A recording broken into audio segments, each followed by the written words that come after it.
The 8th, Class 3, down the straight. Quality lineup, Carroll Street. He's on the class drop. Great record course distance. He's had 2 trials since we last saw him. Atomic Force comes to Sha Tin for the first time. Classic Unicorn is on the class drop. Jumbo Fortune, a stable change from Tony Cruz to a Casper Founds. Seizing the moments, won 3 from his last 4. Run Cool. Zach's had 3 rides for 2 wins. Highly Proactive is on the class drop. Seven Heavens carries £3 less than his second to power kept last time. And Triple, he comes across having had his last 7 starts at Happy Valley. Speed Map Tom has Classic Unicorn leading. Surprise, surprise. He likes to go forward. He's got a lot of early pace and he was actually just about able to see it out last time out. Seven Heavens, he wasn't forward last start, Paul, and he had a bit of a cluttered up run on the outside rail, but flashed home. And Metro Warrior, he's going to get the benefit of the grandstand rail. Yeah, so I just wonder if it's going to suit Seven Heavens being sort of towards the inside, because he can get all that clear air and come across and get there. And he, as you say, he was a little bit unlucky last time. But Classic Unicorn, as you mentioned, he's the one with the pace.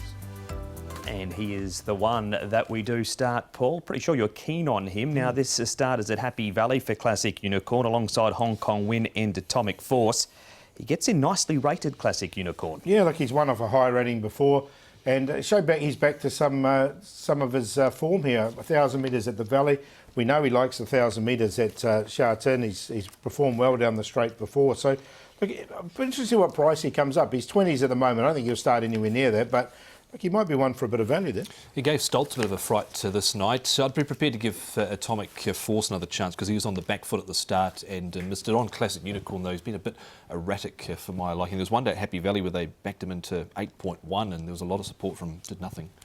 All right, we move to Jumbo Fortune, Tom. Now, this is his previous start. He's had a stable change since then. This was over 1650 too. Wasn't sure what to do with him coming back to 1,000 metres in the stable of Casper Founds. Now he's had that trial at Happy Valley recently. He stayed on very late here in this race, but I didn't really know what to do with him, Paul. Yeah, look, I didn't get him in it as well. I'm happy to watch him go round. He's drawn the inside as well, hasn't he? Here he is again. Yeah, what did you make of this trial, Paul? Yeah, the trial was good enough. There was no problems with the trial. Yeah, as you say, coming back to this straight 1,000, I mean, they really... yeah, I just don't know. I'm a bit with you on him. I'm happy to watch him, though. I'm just a little bit see how he goes down the straight. Put some condition on him as well. He's up 28 pounds coming into this, but look, I want to see him go again. He went off favourite, remember, first up and slow out and did nothing. Came across from Australia, did Jumbo Fortune.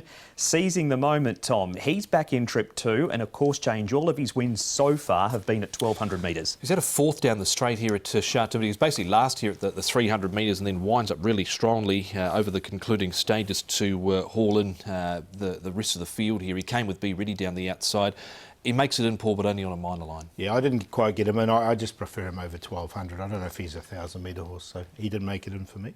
Here's his graphics card, and as you can see, 11 starts for 3 wins, Tom. His starts used to be a real issue for him. They have got better. Yeah, they have, but he gets back and he'll be looking for a strong tempo to aim at. He should get a strong tempo to aim at here down the straight. You can see over the distance, a 3rd and a 4th, and an unplaced effort from his 3 outings. So he hasn't been too far away in the limited 1,000 metre races he has competed in.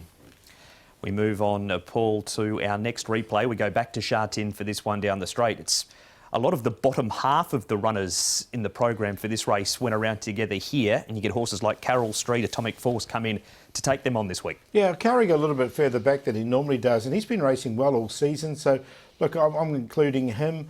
Carroll Street's got to carry the weight. That just worries me a little bit with him. And Run Cool, look, he was one of the favourites, if not favourite, for this race as well. And I just don't know if he's had his mark yet. I'm not sure on him. Interesting race, this one, because it's 85 to 60. He gets into this race off 80, so he doesn't have to carry top weight here. So I was willing to give him another chance. A horse you've always had plenty of time for, Tom, is Carroll Street. Now, he hasn't raced since the 10th of April. Douglas has kept him ticking over with a couple of trials. This is one on the all-weather where he runs second behind a horse we yet to see, Midori Beauty. Yeah, he's had a real mixed season, Carroll Street. He's been able to win one, he's placed in one, but his five other attempts have all been unplaced. The trial was okay. He's dropped 22 pounds. The only question I've got, Paul, is he goes from 118 to carrying top weight here in this band. Yeah, I agree. Look, he is the class horse. I've got him in there, but the 133 does definitely concern me. He's had 7 starts down the Sha Tin straight for 4 wins and 2 placings. 132 pounds is the highest weight he's carried to win so far. Selections, Paul. Yeah, I'm going to go with Classic Unicorn. I'm not sure what sort of price we'll get, but I think it'll be a bit of value, Classic Unicorn. So he's on top. Our Curry's been going well all season.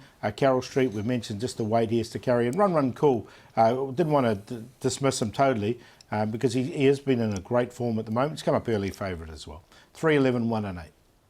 You've gone with 8, 2, 1 and 6 in this race. So Run Cool again, just with that little weight relief he gets in here with the conditions of the race. Only carrying 128 here, beaten at 2.1 last to start, but he's certainly got claims in this. I'm going to give Atomic Force another chance because he was really good first up and then missed it last time out. Was beaten 3.5 behind Stoltz. Made some late ground. Carroll Street and Seizing the Moment, the other pair that go. And Carroll Street with a big weight and Seizing the Moment back to 1,000 metres. 8, 2, 1 and 6.